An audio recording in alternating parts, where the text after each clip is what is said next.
Dear participants, thank you very much for giving me the opportunity to talk with you. I am actually using this technology for the first time, so please in advance I ask you to forgive me if there are some if there are going to be some things that are not up to the level. But this is interesting. Technology is all over. We have to all over us, and we have to find a way to use it for our advantage. This is one interesting way. I don't want to spend too much time in this introduction. I hear that there will be a chance also to somehow answer your questions. So let me proceed with the presentation. As you can see on your screen, and I will have to rely a little bit on my slides in my hand. So as you can see, we are talking today about preventing corruption in the recruitment, selection, and promotion of staff. This is an interesting topic. I hope you will get something useful for yourself from this. I will try to speak from the perspective of the countries that I know well, and these are Western Balkan countries. Although we also work in Ukraine, the situation is known to me, but the examples will mostly come from the Western Balkan countries. Okay, let's start. Corruption is basically the abuse of entrusted power for private gain. This is the definition provided by Transparency International, and this is one of the shortest and at the same time best, in my opinion, definitions. So whenever you see abuse of entrusted power or authority to achieve personal gain, private gain, that is corruption. And corruption can have many different phases. Now, we are talking about corruption in the area of recruitment, selection, and promotion. That is part of a wider subject called human resource management. And human resource management is one of those areas where corruption happens on basically on daily basis. This is something which is known. Now we will see how it happens. It's important to say here that individuals who lack integrity produce damage to the institutions and countries. We are humans, so we are all prone to making mistakes. We are also always in some kind of temptation to do something which sometimes we even don't know that it is not allowed. But sometimes we are simply too weak to resist to do something which we know is irregular or unlawful. However, as civil servants, as public servants, people working for public good, our level of resistance to this temptation should be much, much higher than in some other categories. People that make human resource decisions have their responsibility to contribute in this battle. They have their responsibilities to prevent the damage from occurring. Now, let's move to what is the purpose of recruitment, selection, and promotion. First, let's define what is recruitment. Recruitment is basically our attempt to build a good pool of candidates who will apply for a job. So before we start selecting people, we need to make sure that the right quality of people applies and that a good number of them applies. Because if you have a good number of people applying but they are only one or two, then the whole process is problematic because you don't have enough to choose from. How do you know that actually they are the best? Opposite to that, if you have so many people applying, you have the numbers, but you don't have the quality. Then you can try to do whatever you can, but still, if not right applicants are there, you will have a very difficult time trying to select the best among those who have applied. So what you need to have is balance between number and quality of applications, and that's why recruitment activities are very important to attract this good number and quality. Second is selection. Selection means to ensure consistent application of something we call merit principle. Merit principle means that the best person gets the job. So selection, the definition would be to ensure consistent application of the merit principle by carrying out a transparent competitive process at the end of which highest ranking candidate gets the job. It's important here to say that transparency must be ensured, because if you conduct everything but you conduct it in a way that nobody can have any kind of idea how did you select this guy, then that is not a transparent process, and then we can have a problem, because then we are left with the choice of trusting the people who tell us, don't worry, we have done all this properly. Then we have to trust, and the public service systems everywhere in the world cannot depend on this kind of trust me, I have done it right. You have to trust, but you have to verify as well. That's why transparency is very important. The third thing is promotion, and promotion rests on the same principle as selection, but it takes place within the institution, because you are promoting people from the lower level positions to the higher level positions. Okay, we move to the next slide. What are the main corruption risks and proposed remedies? Sorry.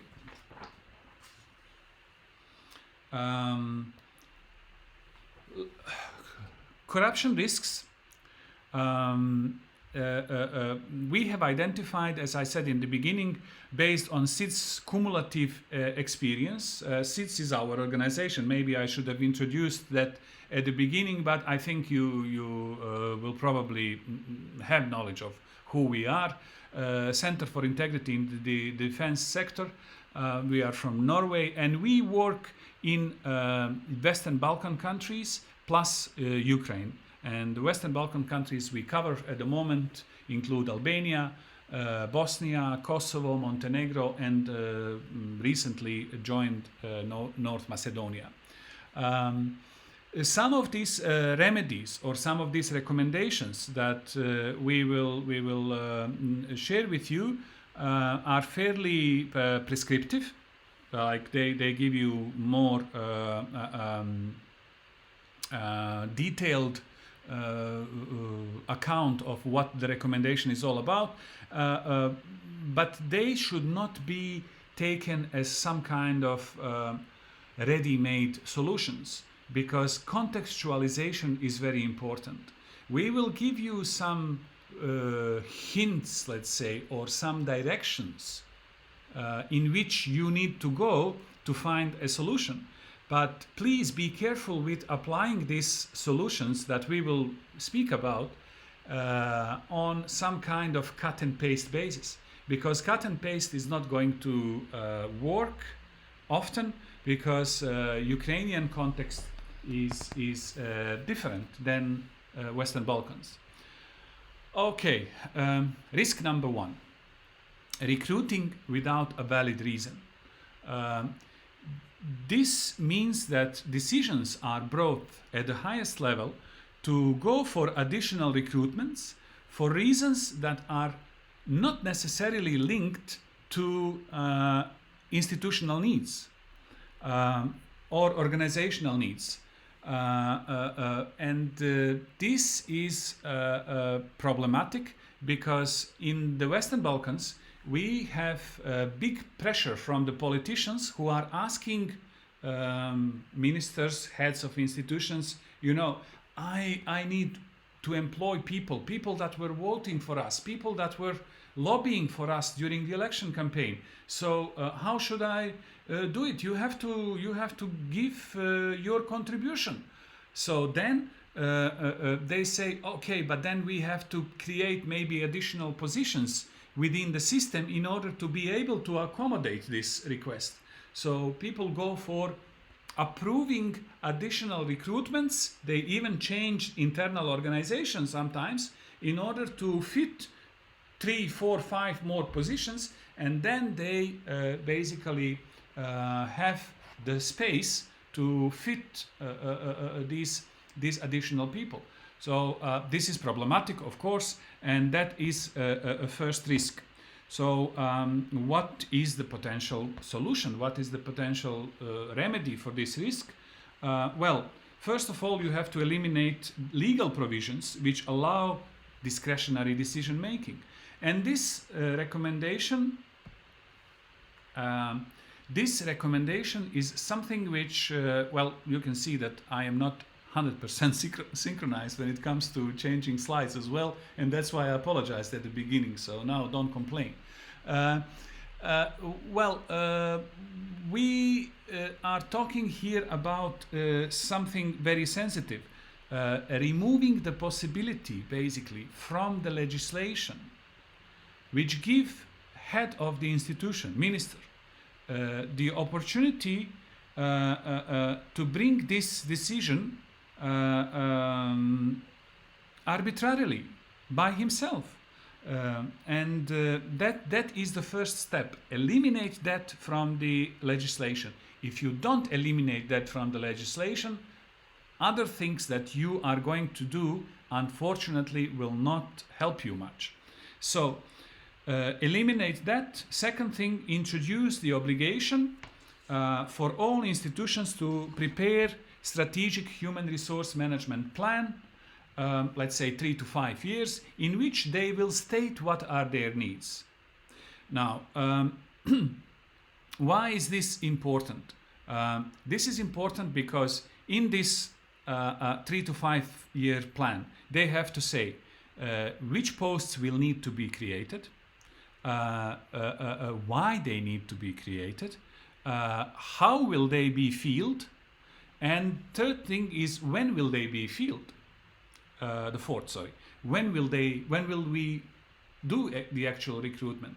So when you put these things in your strategic plan, then it's not easy to it is not easy to manipulate with this afterwards. Or if you want to manipulate, then you will have to change the strategic plan.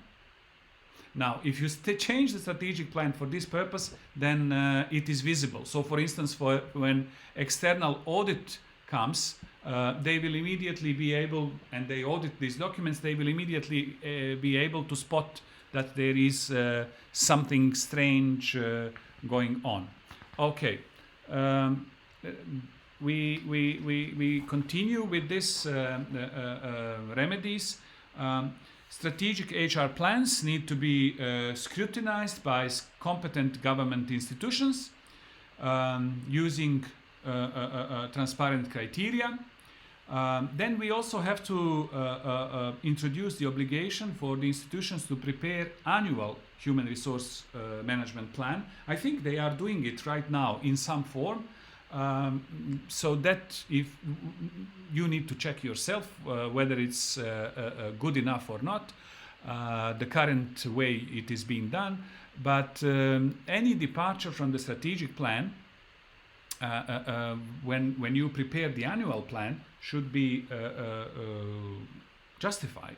So strategic plan, 3 to 5 years, say what you need, make annual planning out of the strategic one, and if there are departures from the strategic plan, that has to be justified. If you justify something with weak arguments, then external audit or administrative inspections or whatever will have a chance to spot that, and then the institution might be in trouble. Risk number 2 is manipulating the type of recruitment.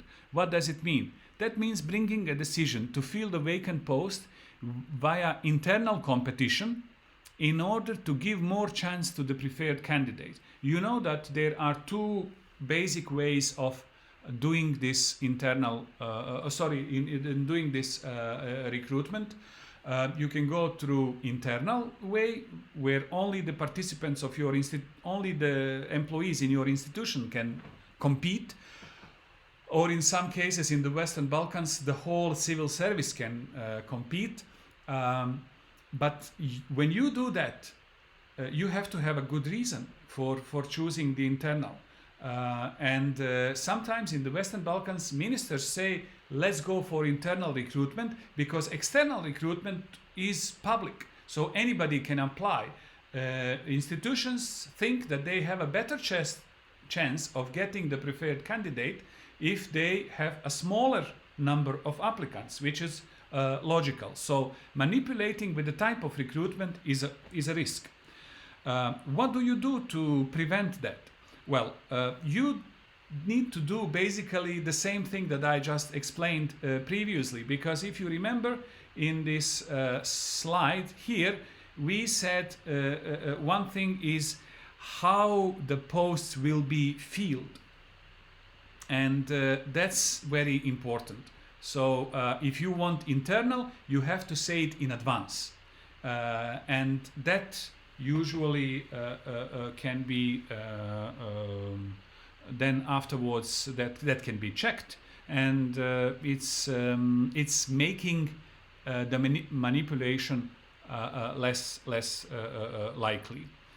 Okay, so this is regarding the risk number 2. Now risk number 3, hiding the vacancy notice. That's how I call it, but this is provisionally. I mean, nobody is hiding it in that literal way. But what the intention here is to put the advertisement notice in the media, which is not easily accessible by the large number of people. Now, if you go for internal, just to get back a little bit, if you go for internal recruitment, often your obligation is only to put on the internal notice board in the institution the A4 paper saying that vacancy notice for this and that. And only the people that are part of the institution can see that. So when you decide to go for internal, they count on this as well. But even if you go for external competition, public competition, sometimes people go to some obscure media, like newspaper, which is daily newspaper, but has a very low circulation, very small readership. And if that happens, then we have a problem. So actually, in this case, it is necessary to go for the. It's necessary to go for the media which have the highest circulation and the biggest chance of reaching the candidates that you want to reach. So what do we recommend here?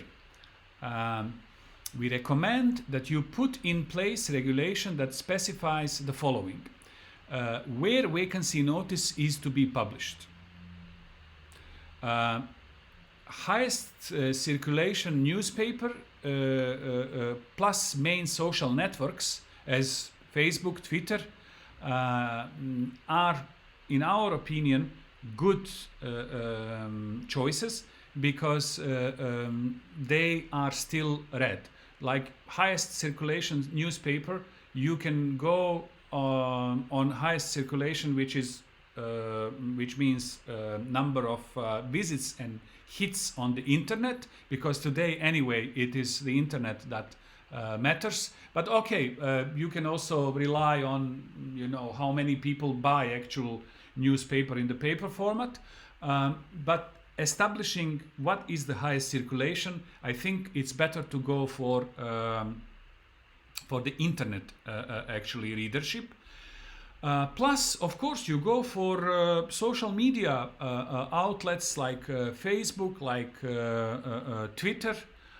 They are very powerful, they reach a lot of people, and that is how you make sure that your vacancy notice will be actually noticed.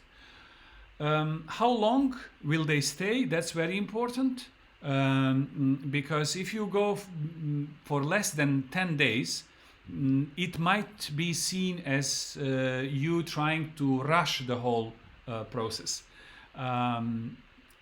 If you are advertising on social networks or on newspapers, but on the internet, the vacancy notice should stay open throughout the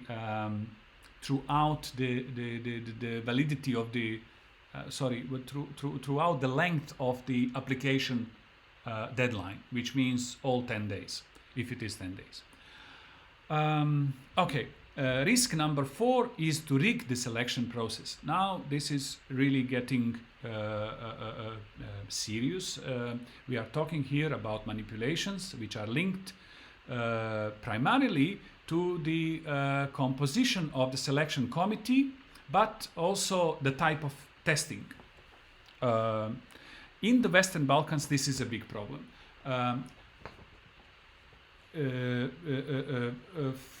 For instance, let me just tell you, going for selection committees, which are usually 5 members, and they have 3 members coming from the institution, which is recruiting, and 2 members coming from the civil service agency. They have a list of experts, and then they send 2 people there. If you have 3 coming from the institution and only 2 from the civil service agency, there is a potential problem that these 3 people will come already with instructions who is the preferred candidate, and they will do everything that they need to do in order to select that guy. It is not going to be difficult because they vote in the selection, and 3 against 2 is always, you know, stronger, so you can ensure that the preferred, quote unquote, preferred candidate will be selected. So what are our suggestions or our recommendations? First, 5-member committee should be a minimum. Listen, you cannot go for 7 or 9 or bigger. I mean, you can in some exceptional cases, but that becomes difficult to manage.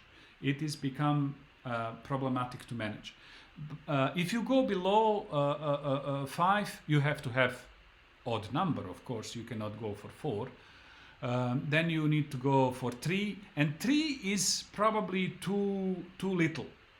Maybe for some internal competitions and so on, 3 people can be accepted with some other conditions, of course, but 5 people should be like some kind of standard. Who will be there among these 5 people? Immediate supervisor, 2 other employees, immediate supervisor to the post that you are filling.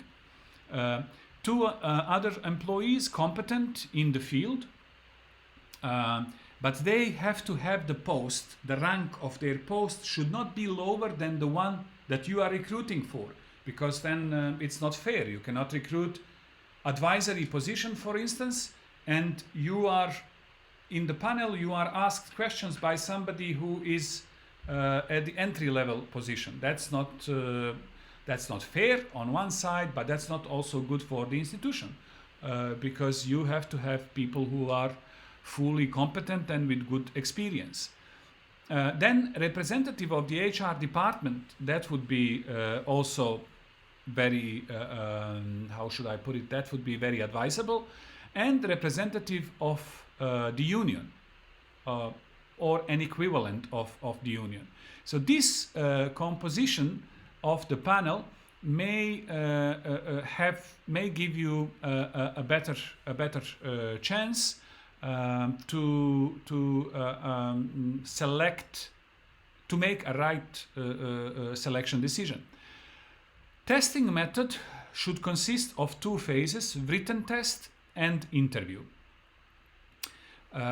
Written test should be based on essay type questions, because multiple choice questions should be avoided. Why?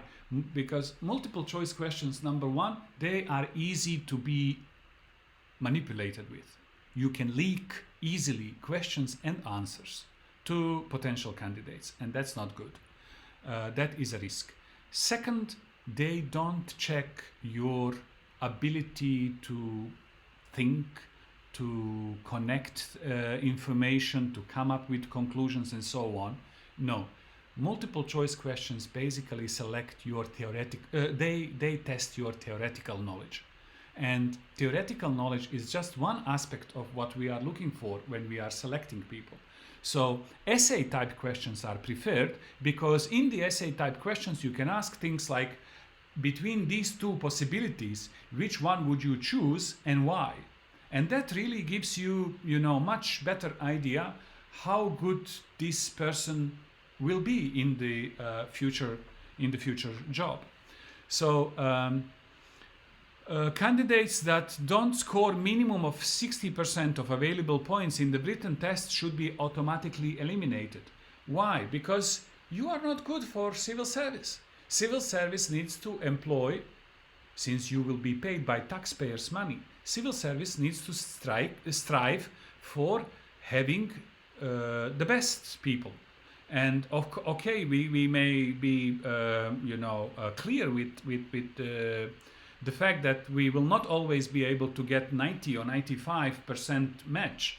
But if somebody scores less than 60% in the written part of the test, then that guy is pretty much average and is in that sense not to be considered for the job in civil service. I'm sorry to say this, but that's some kind of standard. Almost all Western Balkan countries have this at 60% or higher. Some have even 75%. The procedure for generating exam questions, that's very important, should be computer-based to avoid risk of leaking questions. So there should be a pool of questions, like 30, 50, 100 if you can.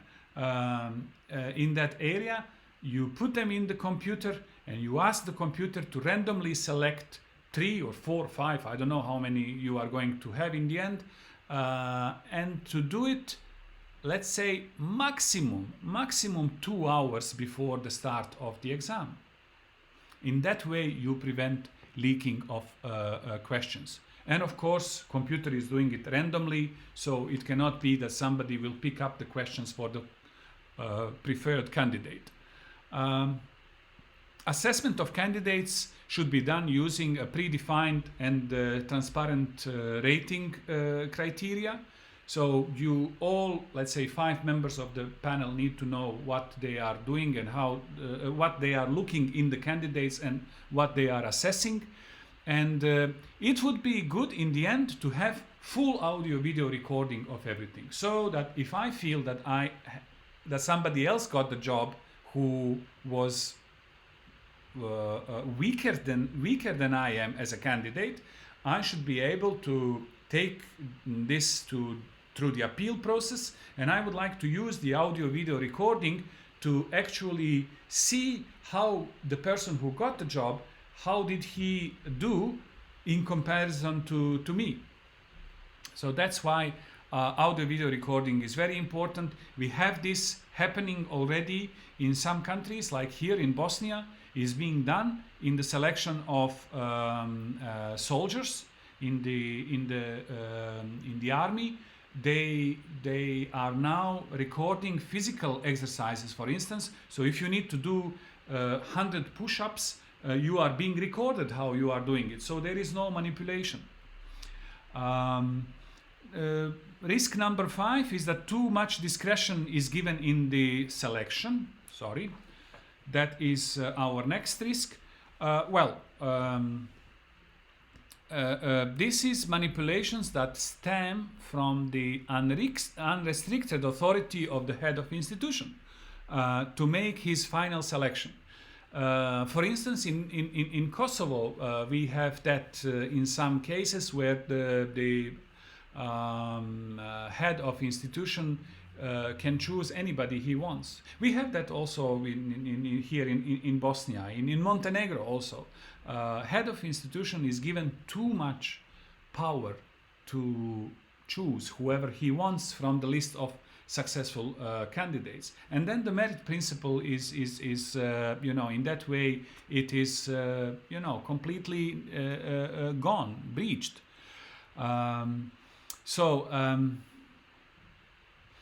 Head of institution, of course, can have a say. We are not saying that the person should be excluded completely, but in a manner that serves public interest. So let's see now in the following slide what we suggest can be done in this case. Now, first thing is eliminate legal provisions, again, which allow discretionary decision making. That is the first thing. Second, to introduce the obligation for the minister to appoint the highest ranking candidate. In the legislation of some Western Balkan countries, it says that the minister has to choose the highest ranking guy. In fact, here in Bosnia, for the lower level civil servants, minister or head of institution doesn't have any say. It is the civil service agency who automatically appoints the first from the list. That should be ideally the case in every country. Minister has the right to appoint the panel. The panel does the job for the institution. And if the highest ranking person is so and so, he should be the one appointed automatically. There is no reason to think about anything else. But okay, if the minister insists to be somehow consulted, then there is a chance to go for something like that can be justified even in some cases, like if you need to strike a gender balance, like the whole institution at the senior level civil service positions are all men, and it looks like women are unable to do these things, which of course is not true. There is no justification, and then you try to somehow get a woman to at least one of these positions, that is to strike gender balance. In that case, you can allow some kind of, let's say, discretionary decision making by the minister. But how can you do it? You have to do it in a controlled way. One way how it can be done is to give a chance to the minister to select somebody from the list who is in the radius of 5% from the highest ranking guy. For instance, if the guy who is highest ranking, number one, has 19 points, 90, 5% is 4.5. So that means that people who are 85.5 and above can be considered. So somebody technically, in this case, if you have number one, 19 points, but man. Number two, 88 points, again, man. Number three, lady, 86 points. Well, she still qualifies for this 5%, and you can have then this selection, let's say, slightly, how we put it, slightly manipulated. It's but this is within this we mean to include in the legislation, so it won't be, from the legal point of view, it won't be a manipulation, but it will be, let's say, some kind of slight departure from the merit principle. But that departure might be worth doing it because you are solving another bigger problem, that your institution is completely gender imbalanced. So in that sense, it might be worth doing something like that. And of course, this audio-video recording should be also allowed in the process of the appeals. As I said earlier, if somebody is